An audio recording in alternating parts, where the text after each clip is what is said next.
La tomate est un légume-fruit vraiment très particulier. Elle continue à mûrir après avoir été récoltée. Evan Adoliné, le youtubeur de la bande, nous explique comment la conserver pour profiter de toutes ses saveurs.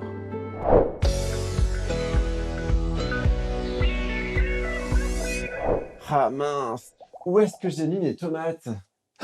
Ah oui, c'est vrai, jamais au frigo.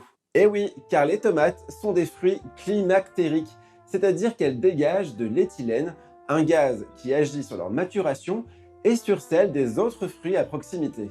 Ce gaz est généré par un acide aminé présent dans la plante, la méthionine. Il va lui permettre de mûrir même après la cueillette. C'est pour ça que les tomates sont souvent récoltées avant qu'elles ne soient mûres, car elles continuent à se charger de saveur et à rougir pendant quelques jours avant de rejoindre nos assiettes. Et elles ne sont pas les seules à posséder ce super pouvoir. Dans la grande famille des fruits climactériques, on trouve notamment les bananes, les kiwis, mais également les abricots, les pêches, les pommes, les poires, qui sont eux aussi très émetteurs d'éthylène. C'est pour cela qu'il ne faut jamais les stocker à côté de fruits non climactériques, comme les agrumes, les fraises ou les concombres.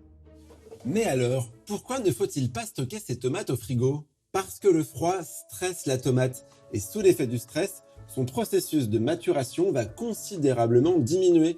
Et un fruit pas mûr, c'est un fruit sans arôme ni odeur. C'est pour ça que parfois, les tomates n'ont pas de goût. Mais heureusement, ce n'est pas systématique. Aujourd'hui, beaucoup de productions originaires du sud de la France sont acheminées dans des camions dont la température ne descend pas en dessous de 12 degrés.